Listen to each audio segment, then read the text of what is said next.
Just like that, we are back. We are tired. Travis Hunter is a Jacksonville Jaguar. The Giants have a quarterback. The NBA playoffs keep rolling. We're going to get into it all right after you hear from SeatGeek. We finally made it through winter. Spring is here, summer is coming, and the best place to get tickets to all the baseball games, all your summer concerts, or anything else is SeatGeek. SeatGeek is the official sponsor of Views from Section 400. First-time purchasers can use our code ViewsFrom400 at checkout for $20 off any tickets, whether you're going to a baseball game, watching the Mets, watching the Phillies, you want to see a country concert on a lawn, and wherever venue you want to go to. SeatGeek is the place to go. Super easy to get any ticket. They have a one-of-a-kind system, shows you the best deal for your buck, and the best part, you get $20 off your first purchase with code ViewsFrom400 at checkout. We love SeatGeek. Thank you to them again. And here's the rest of the show. People, start using the SeatGeek code.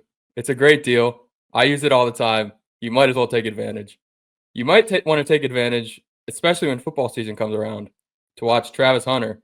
I know, Jack, you're going to make a few trips down to Duval County to watch your guy play football. Oh, absolutely. I cannot wait. I'm so excited, so happy with how this draft went. You know, we're sitting there for days, weeks, months talking about the draft. Everyone's got Travis Hunter circled, Abdul Carter circled, and then there's just a big fall off after that. And I'm just really happy to be able to say that we came away with one of those players. And, you know, funny enough, your team came away with the other one. So I feel like both of us are pretty happy right now. It's very rare that we have been happy at the same time about our football teams on this show. And, I think we're both not only happy, we're both thrilled. The Giants had one of the best drafts they've had, and I know it's easy to say that now before any of them have even stepped on the field yet. But they got a quarterback. They didn't give up much. They got an O-lineman that was the 65th projected in the 5th round. And I don't know. They just seemed like they had a great draft, and the Jaguars had a good one too. They got Jalen McLeod. I mean, that should win you the draft alone. War Eagle. War Eagle. Yeah, no, I'm very happy with that pick. He embodies exactly what this draft was for us. Him, Travis Hunter, Caleb Ransall, our second pick in the 3rd round. All of these guys, just versatile players. And that's really what Gladstone and Cohen were going after. Versatile players. This Ransall guy slated in as a cornerback, but there's already talking, in the post-draft presser, Gladstone was talking about we're going to use him as a safety. Travis Hunter, wide receiver, cornerback, he's going to be using both sides. McLeod, both as, an off the line linebacker, but also as a pass rusher. We saw him do both at Auburn. So, yeah, I'm really excited for, the different guys that we were able to get, all the versatility. Our other 3rd round pick, interior offensive lineman, I'm not sure if he's going to play tackle for us. I'm not sure if he's going to play guard for us, but he's played both positions in college. And again, just versatile players up and down the board, guys that seem to love football. I'm super pumped to see what these guys can do. Yeah, I'm wanting to watch football again. And it's very rare for that. And I'm sure you're, after what you've endured the last 2 years, maybe not 2 years ago as much, they did collapse, but you had fun the first half of the year. Yeah. But it's nice to know maybe we'll have some optimism and be able to at least challenge Matt for who's having the most fun during podcasts in the fall. Yeah, I mean, let's not get too ahead of ourselves. The Eagles are defending champs. They reloaded with some good talent in this draft as well. Howie never sleeps. So, I'm not going to get ahead of myself and say I'm going to be having a better time than Matt, but at least I'll have some optimism to start maybe the season. week to week. There could be a week where we're having more fun, where I don't think there was one week last year that the Giants had a better week than the Eagles. Maybe not even the Jaguars either. Yeah, no, well, you're probably absolutely right. But no, just to wrap up, the Jags draft, Travis Hunter at the top, so happy about that. And, we really, a lot of people are saying we gave up a king's ransom to get him. I really don't think we did. We gave up our 2nd round pick. We gave up our 1st next year, but it's not the end of the world. Especially, we don't project to have a top 5 pick next year, right? We're going to go win the AFC South. That pick's going to be 28 or something like that. There's also not going to be another I'm not going to entertain that nonsense, first of all, but there's also not going to be another Travis Hunter in next year's draft.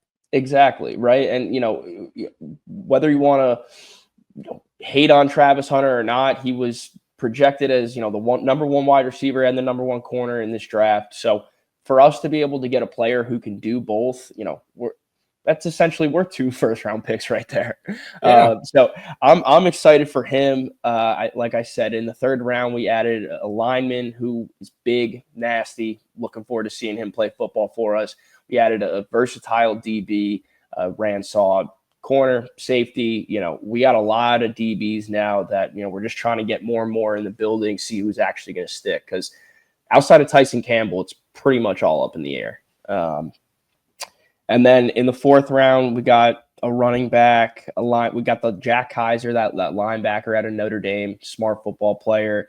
We got McLeod out of Auburn, another safety out of Navy, a center out of USC. Have you seen this guy, Jonah Monheim, or however you say his name? Yeah, he was projected to go early, and you guys snagged him late. We got him in the 7th round. That's insane.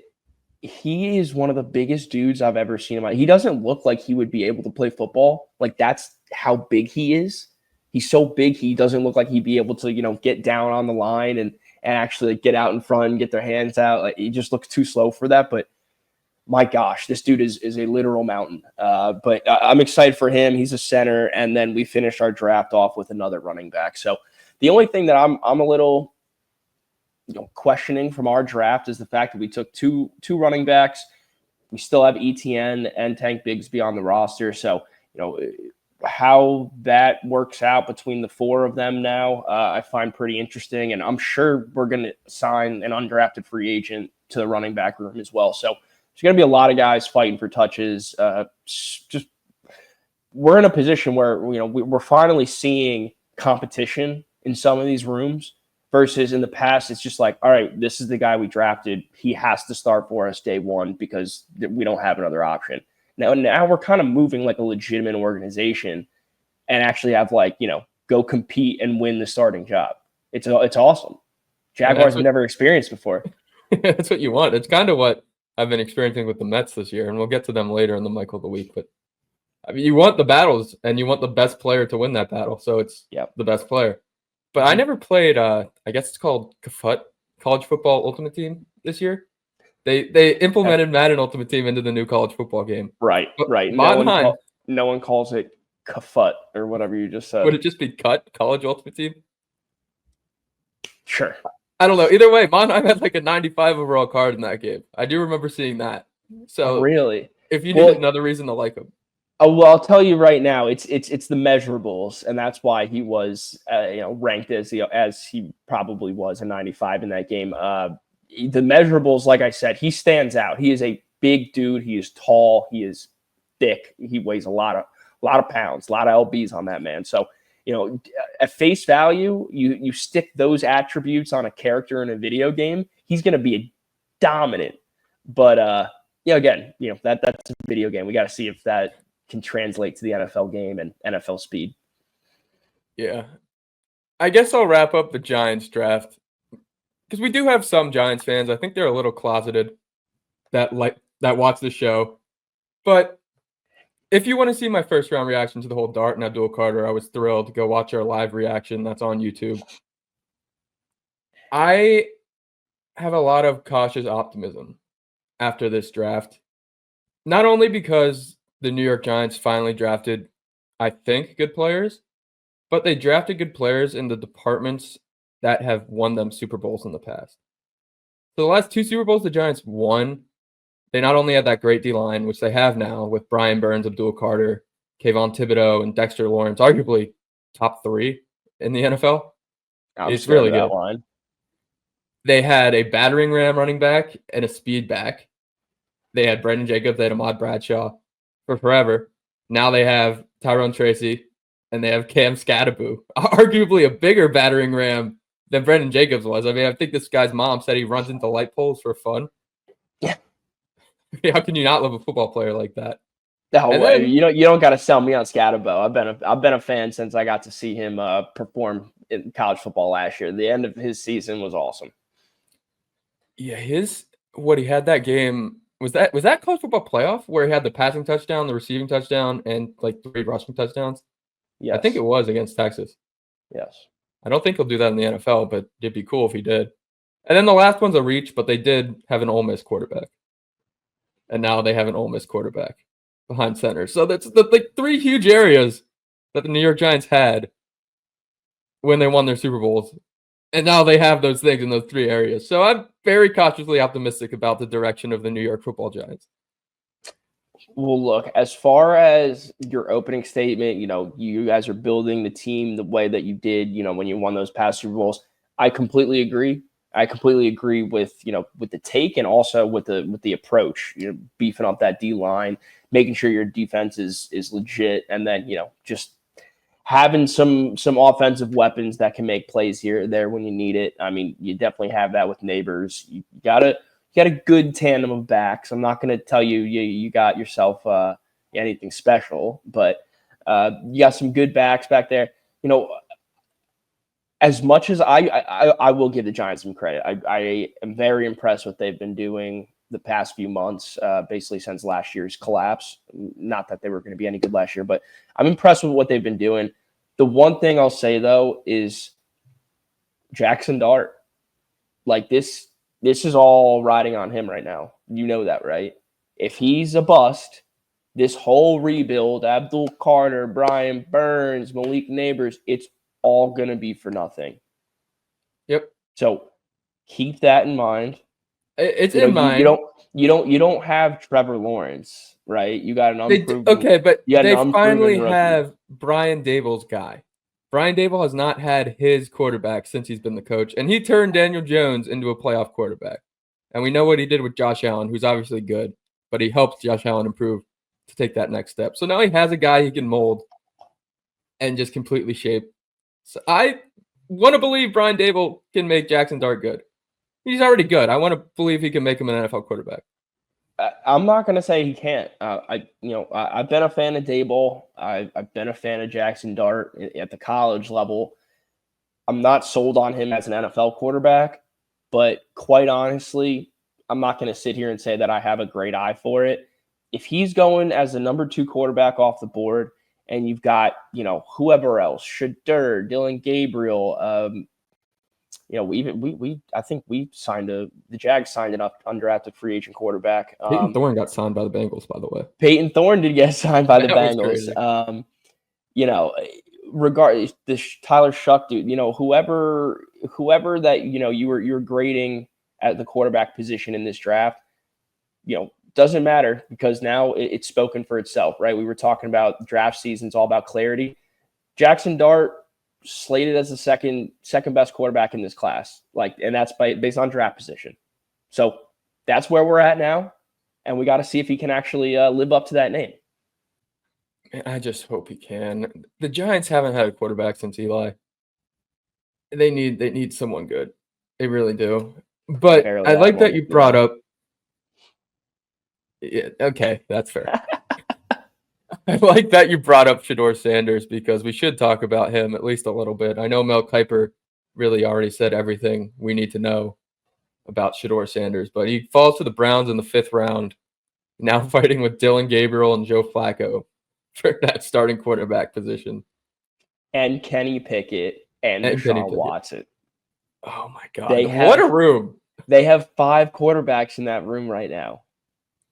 It's just I don't know what this draft by them was just. They also drafted a tight end behind Njoku. I'm not gonna lie, I really liked their draft up until they took Dylan Gabriel. I was like, all right,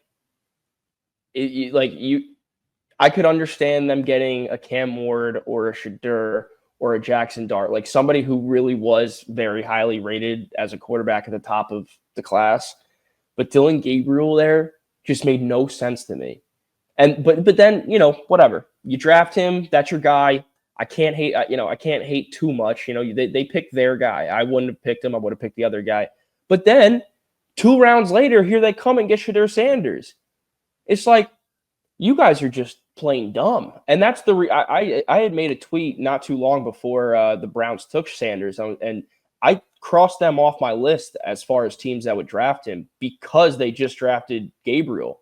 Why are you going to bring 2 of these guys in while you already have 3 on the roster?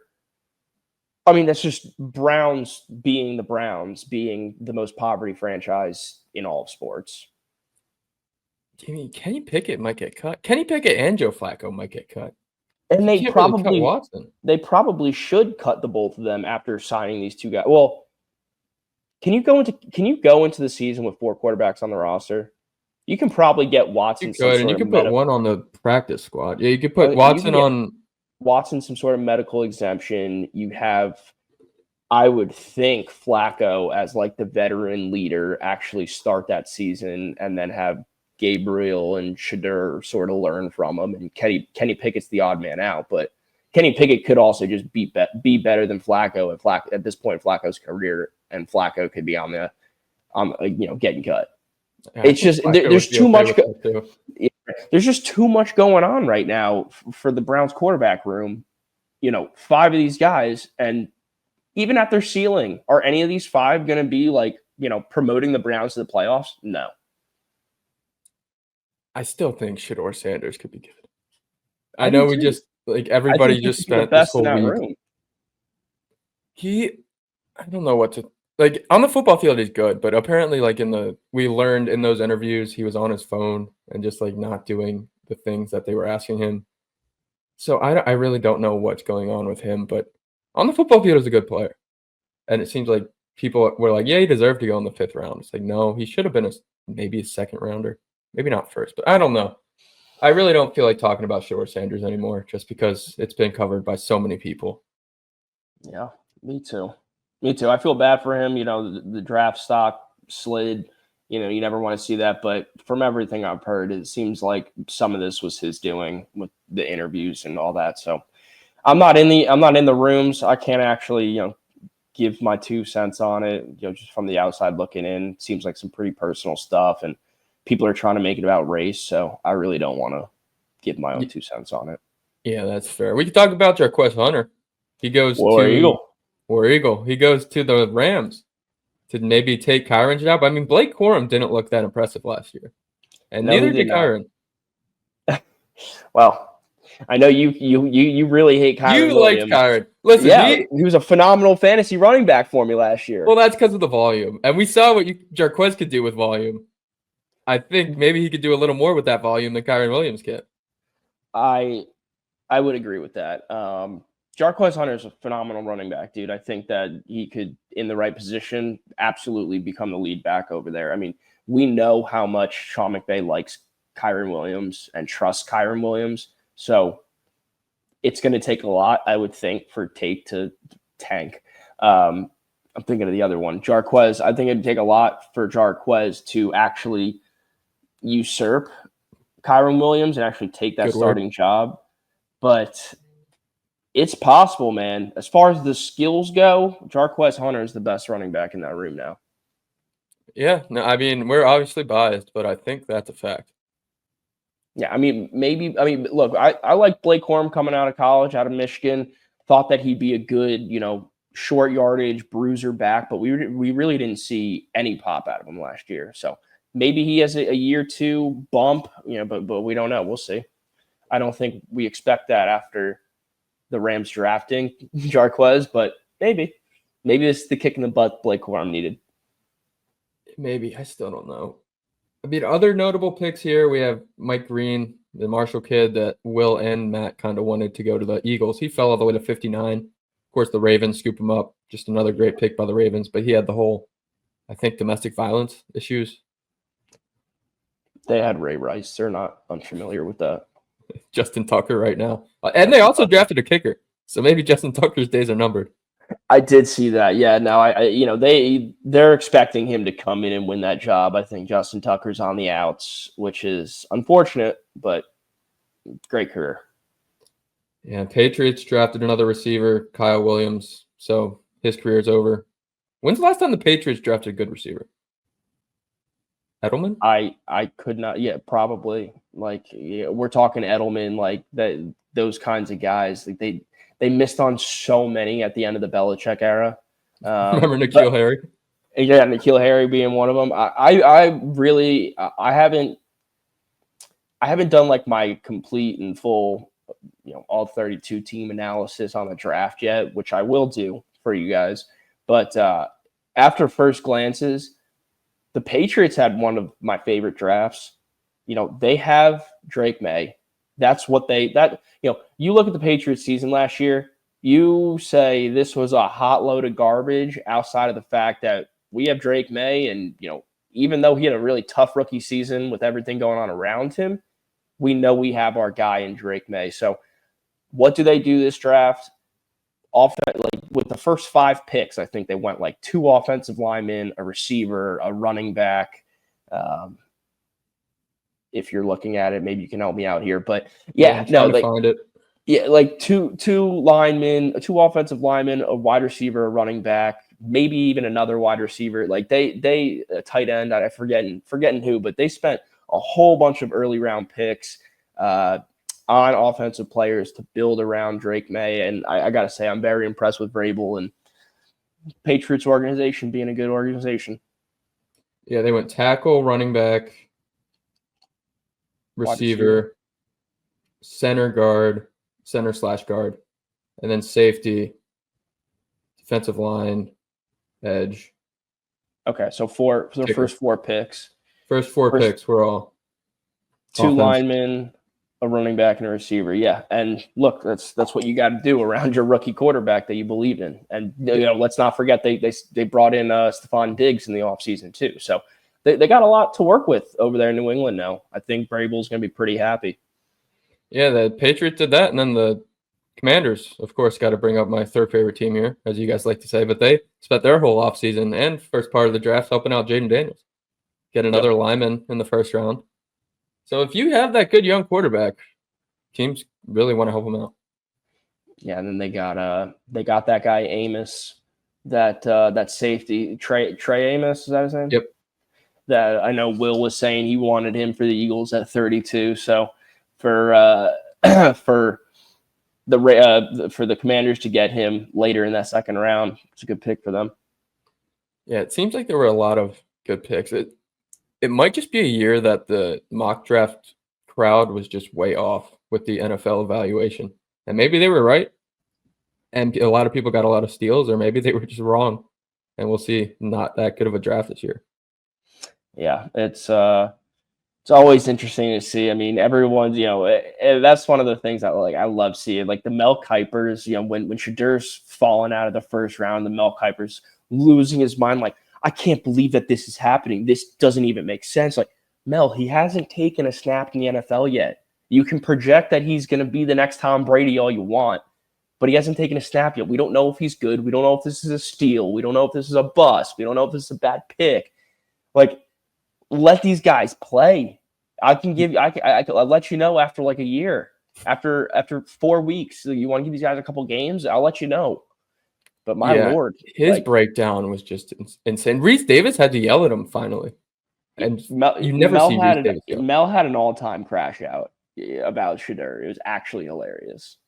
And it's maybe eventually we'll see the whole NFL insider Mel Kipers of the world start to calm down, because this was a bad look for him and a lot of them this year. But I don't know. The draft is fun. It's also way too long. I wish day 3 started at like 10 a.m. and was over by like 2, and it didn't drag on all day. I get it for the festivities, but it feels like it's way too long. Yeah, now that I'm thinking about it, I did spend a lot of time watching the draft over the past few days. Probably not the best use of my time. I spent a lot of time just covering the draft and having to work the draft, and it's like this could be expedited, especially in round 7 when some teams are taking 7 minutes to make their pick. It's just like, all right, you know who you want here. It's like at the end of fantasy drafts where everyone knows who they want, and you're probably not going to get sniped. So just put it on the board, and let's get to the next one. Also, you don't need to go out to Germany and have someone that barely speaks English take a minute to say the pick. I was just going to make a comment about that. I was like, when you get to those later round picks, there's so much pageantry involved. They ask somebody in the crowd to come up and do a pick. They go to Germany, as you said, to get someone who can barely speak English to do it. Like, I'm trying to remember who it was, but somebody that I knew of name, like maybe a quarterback, maybe a running back or a receiver, somebody that was, somewhat of a big name in college. Oh, I think it was Will Howard. I think Will Howard's draft call was by like some German guy, and I couldn't even like understand that he said Will Howard. I was just like, who just got drafted? And then it shows the name. It's like Will Howard. I'm like, what the hell? Oh man, and he might be their starting quarterback.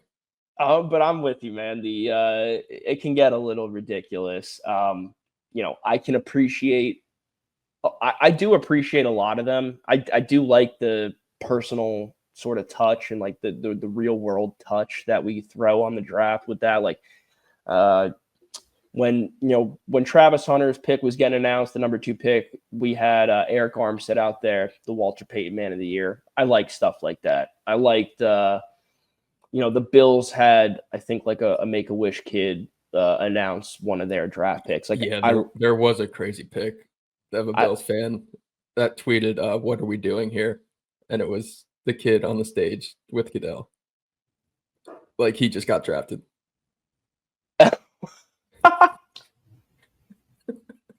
It's like, this does not seem like a first round pick. Oh my gosh. Yeah, no, but I like some of them. Some of them are ridiculous, but I'm with you. They could definitely expedite it. I think they were talking about bringing down the draft time from 10 minutes a pick to 7 minutes a pick. That would clean it up a lot, and they should. They really should. I don't know. I know people want to hear about the draft. Was there anything else that really surprised you that's worthy of talking about here? I mean, the prank calls were pretty funny. That was crazy. So it came out that it was the son of the Falcons, former Jets interim head coach. No, I think it's the Falcons DC. Yeah, that he was the Jets interim head coach. Oh, okay. He was their special teams guy. Gotcha.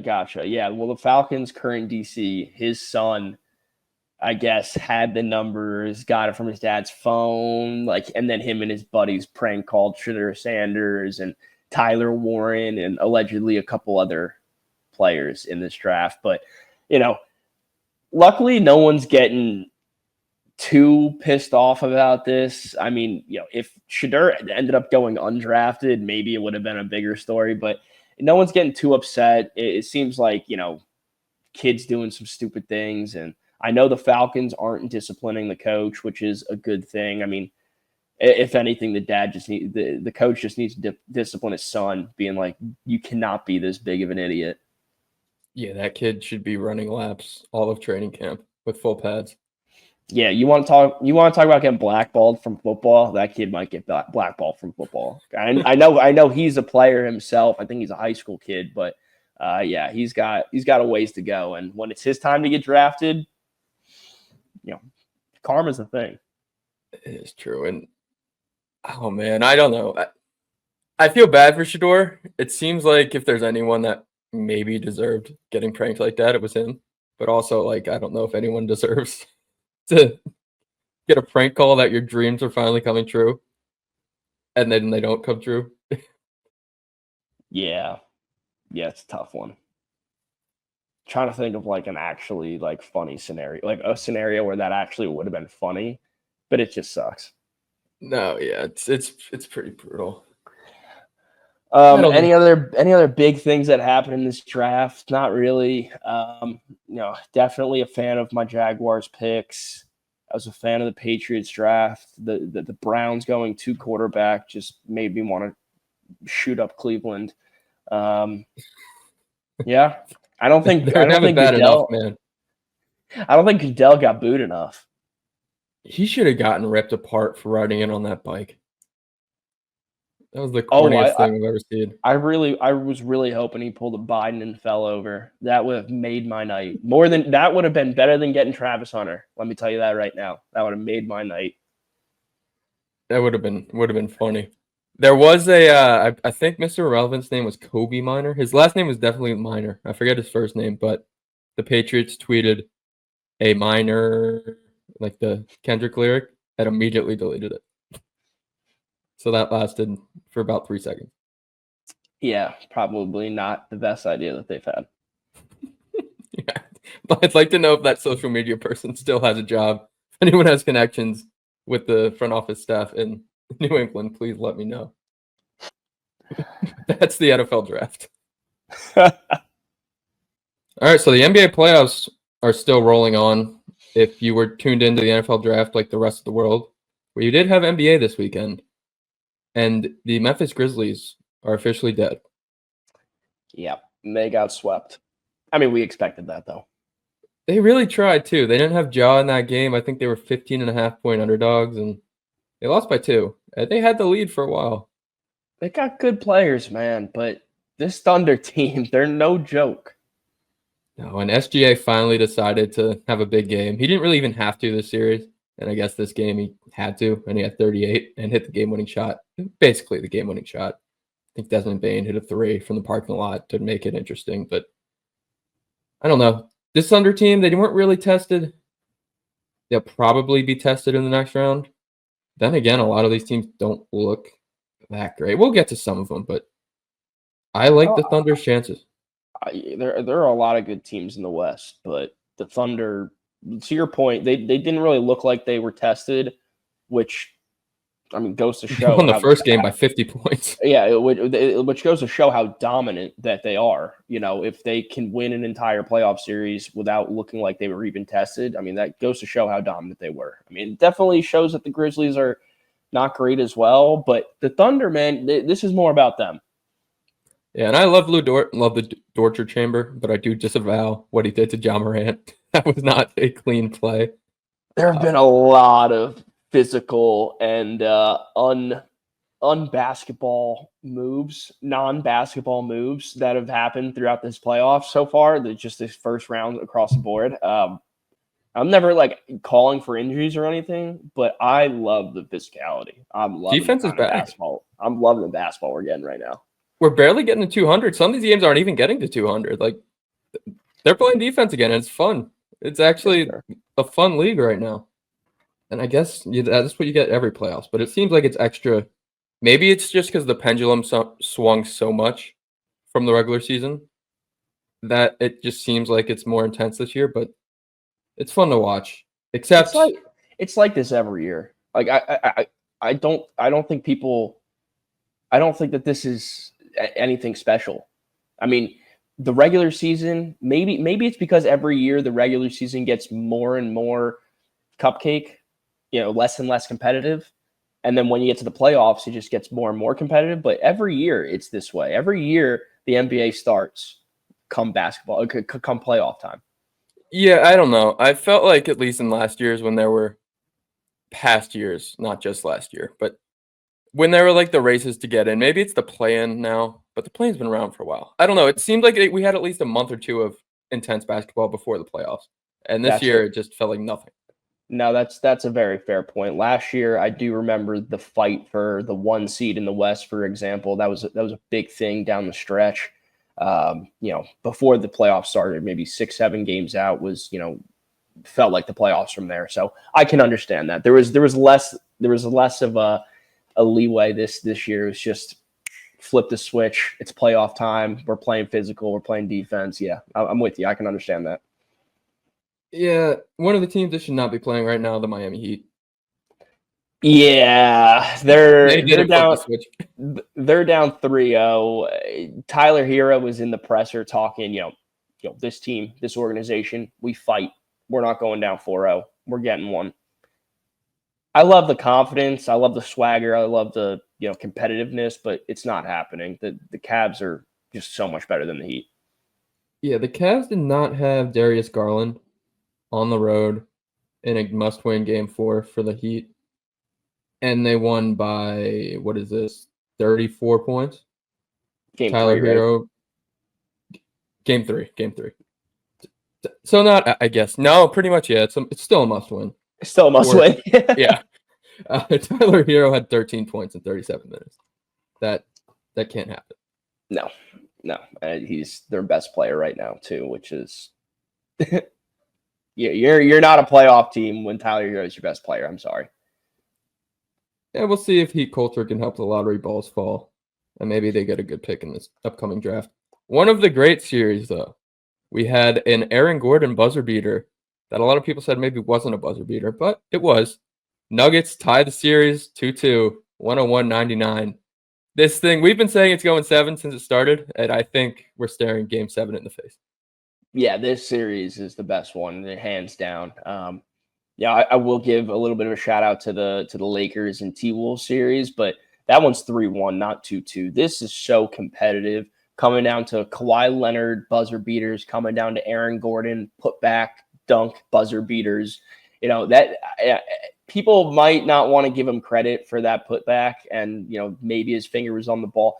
I think that was clean. I think that was a great way to end the basketball game, and my favorite series, hands down. I mean, Jokic, Murray, AG, Braun, Harden, Kawhi. Dude, it's awesome. I'm going to include them. Zubats. Jalen Pickett, booty ball, Penn State. I love Zubats. You remember Tosh from Auburn? Tosh. Oh, like our friend Tosh? Yeah, our friend Tosh. Yeah. I thought you were talking about basketball player. No. Our friend Tosh. He is the biggest Zubats fan of anybody I've ever met in my life. Like back when he was on the Lakers, like Tosh was like, I'm telling you, man, like I cannot believe we traded away Zubats. I think he was like in like the LeBron deal or something like that. He was pissed about getting LeBron because they had to give up Zubats. He is a good player. He's a great and he might win. What was it? He might win Most Improved this year. I saw. I can see it. He probably averaged a double-double, if not very close to one. And he's certainly averaging one in these playoffs. And he's sticking it to Jokic, man. That is no easy task, but he's doing his best to deal with them and go blow for blow. Yeah, he's helping. I mean, he had 19, 12, and 6, and Jokic had 36, 21, and 8. But he tried. It's Nikola Jokic, man. He's doing his best. It's true. Oh my gosh. We're talking about the best player in the world. That is true. And Nikola Jokic. Tosh is gonna love what you just said there. I might have to send him this. But no, man, the great series. Could not be more excited to see how it goes. If you're gonna make me pick a team right now, I am gonna say the Clippers, but man, I don't care. I just want to continue to see good basketball. Yeah, I have a not weird take, but just maybe a hot take on this series. So whoever comes out of this is already such a grind of a series. Whoever comes out of this is either going to get, maybe not gentleman swept, but either lose in the next round, or I'm starting to think win the NBA Finals.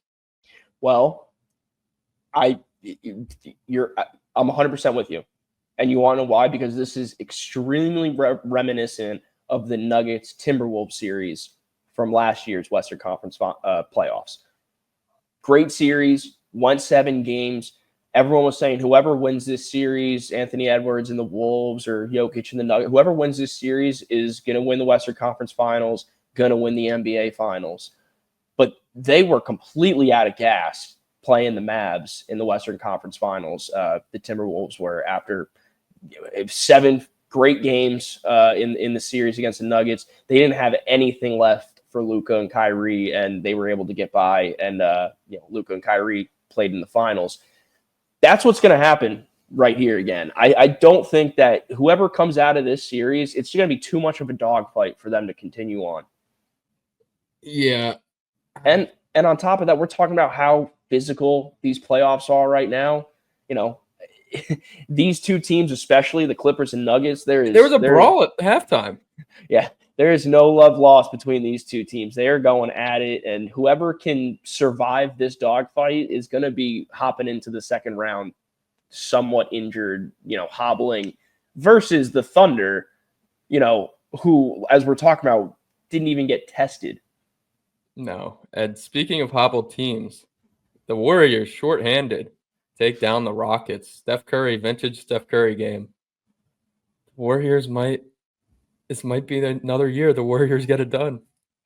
Look, if they can stay healthy, yeah, I'm with you, but they're gonna need Jimmy Butler to win. They can get past this series without Jimmy Butler, I believe that. But to beat the Timberwolves, the Thunder, whoever comes out of the Nuggets, Clippers, the Lakers, whoever it is in this Western Conference that they have to play in the next round, they will need Jimmy Butler to do it.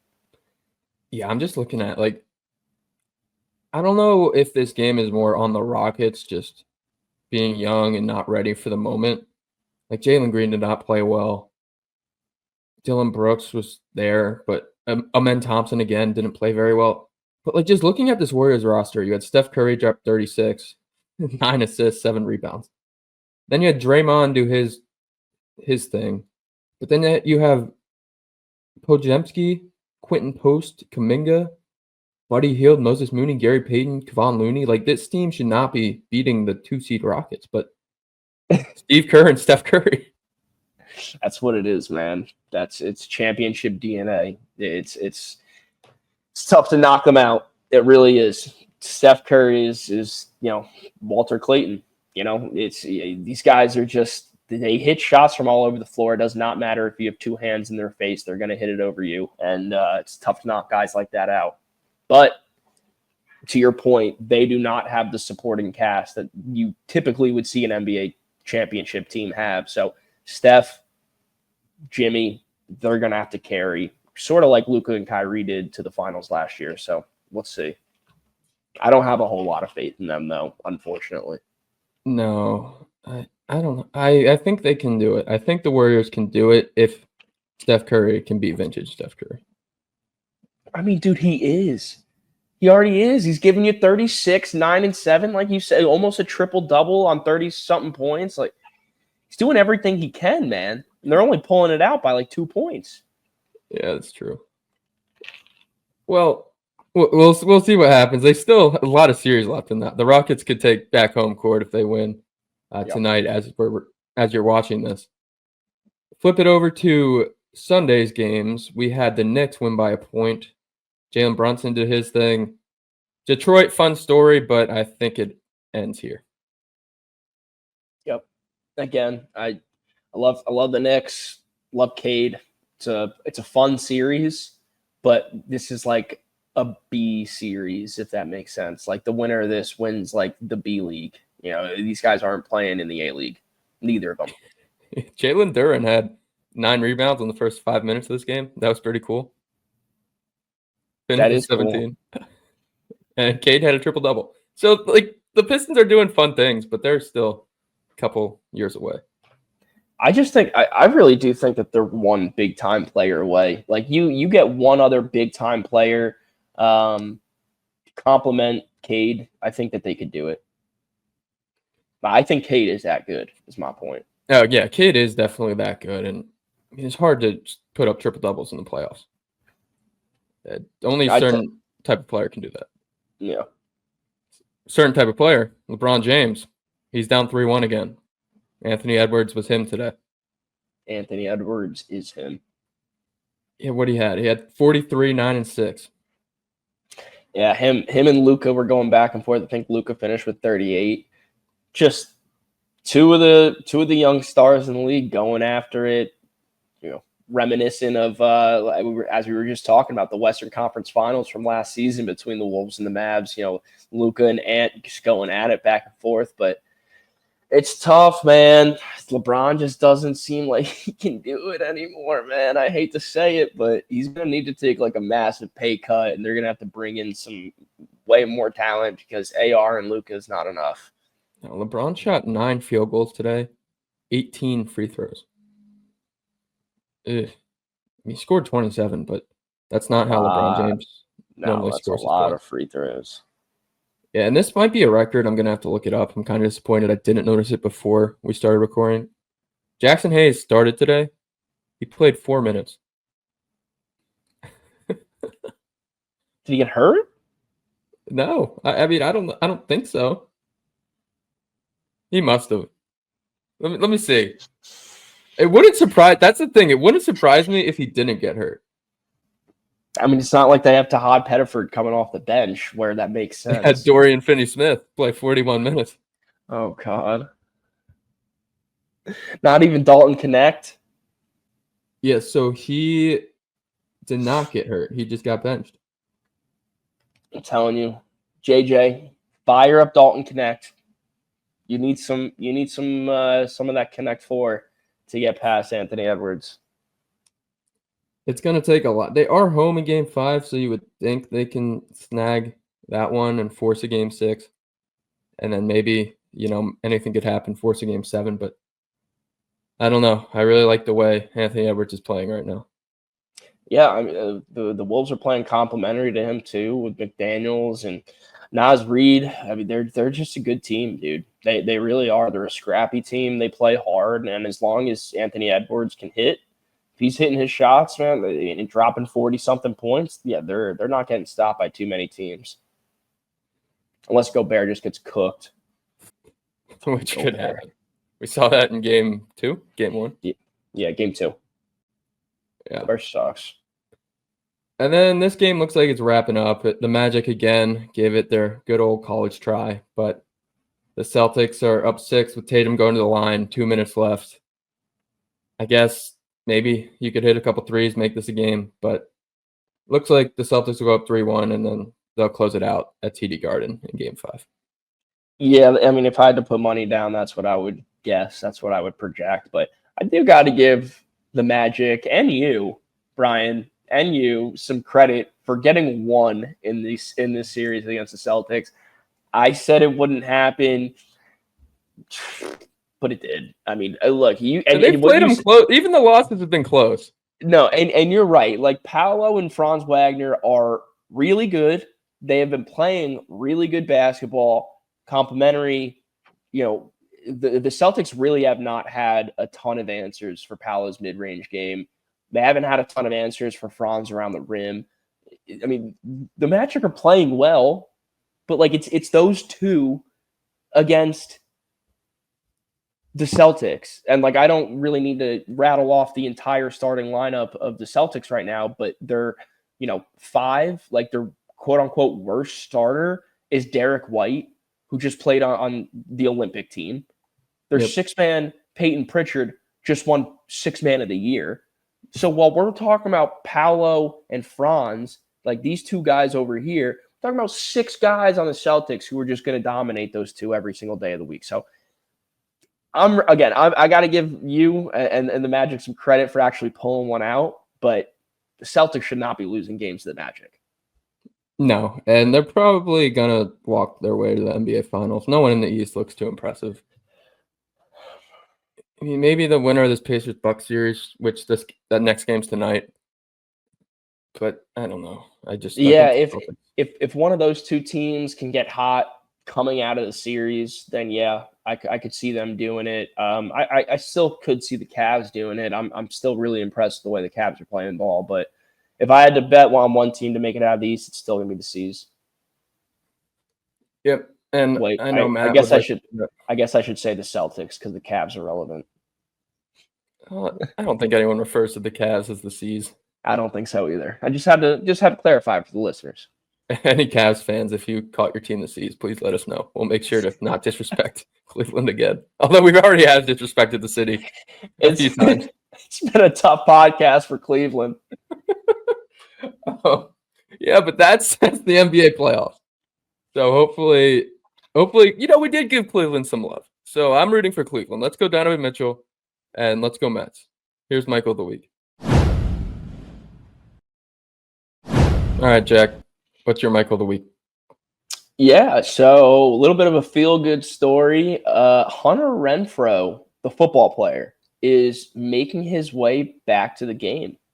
I don't know if you saw this or not, but Hunter Renfrow, he was longtime good. I would say good receiver. Between Clemson, solid player between Clemson and the Raiders. Working with Trevor Lawrence, working with Derek Carr, he's shown some flashes to get open and shifty dude. Edelman, Wes Welker-esque.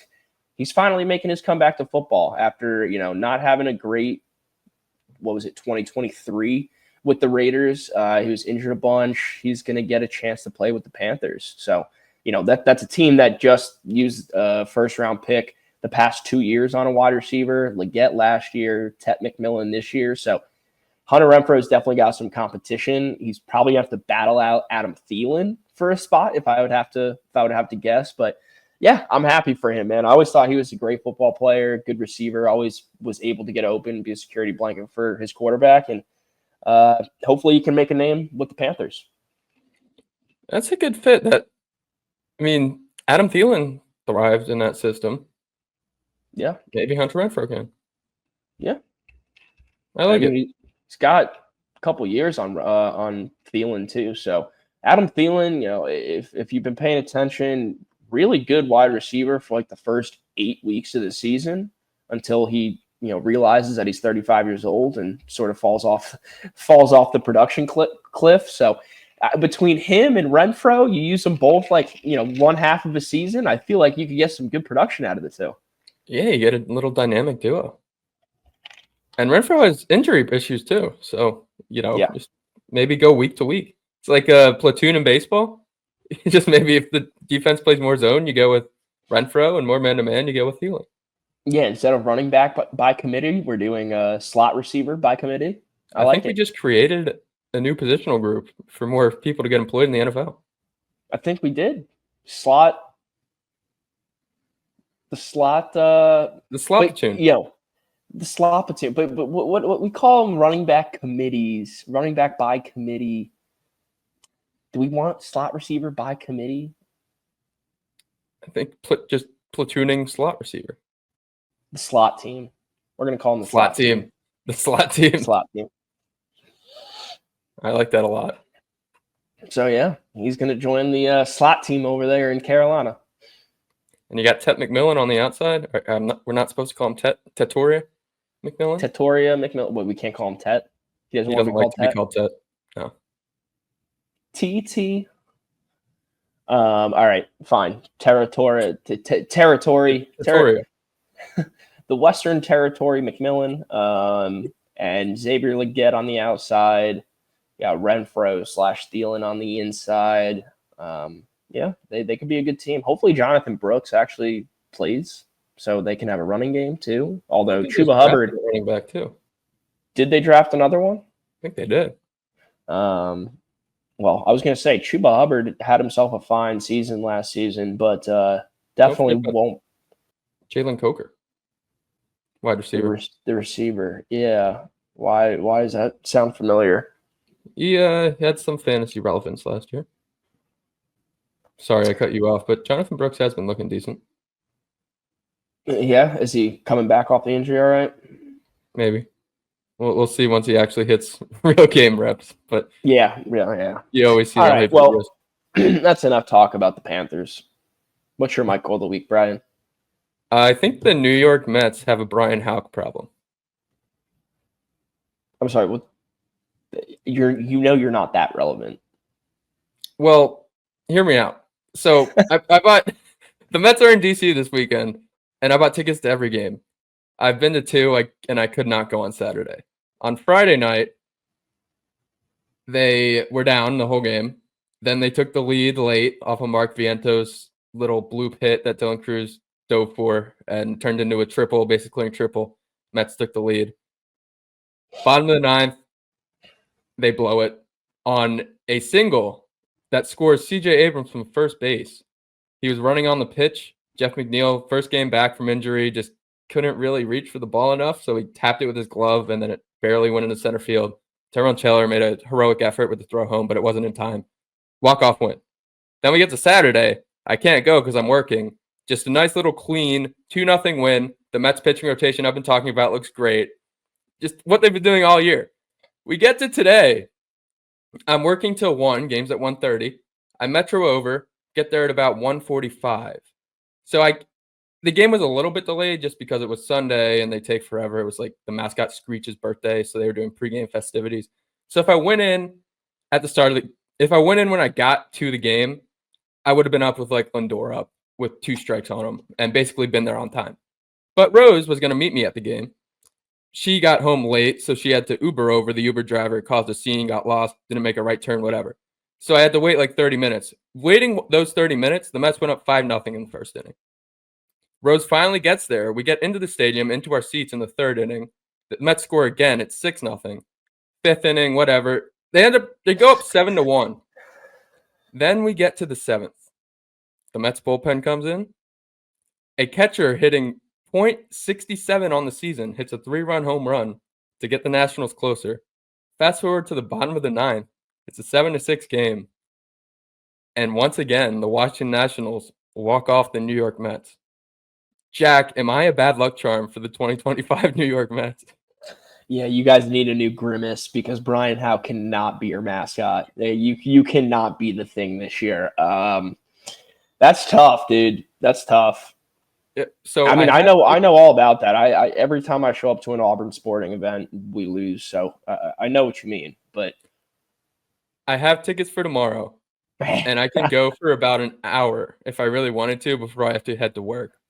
So I'm thinking I go, and I really test this out. Because if I go and they go down early, and then I leave and they come back and win, I know it's a me problem.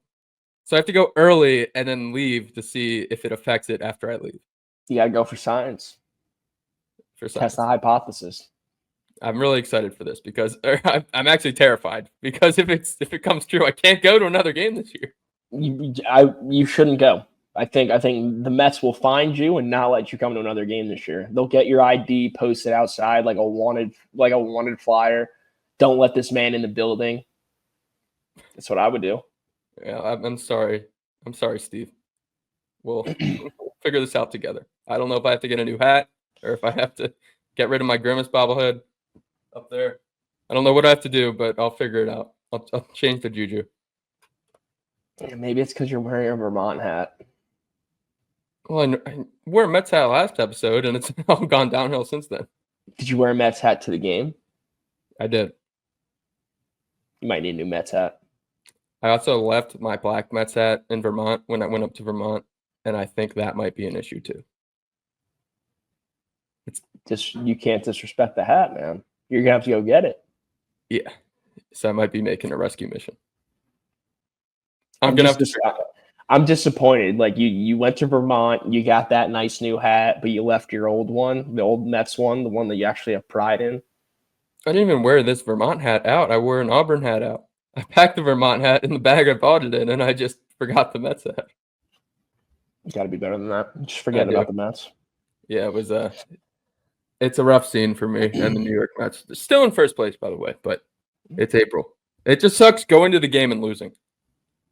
That's all we have for today. Matt will be back on Wednesday. Hopefully the Mets can win tomorrow, and I can feel good about going to games again.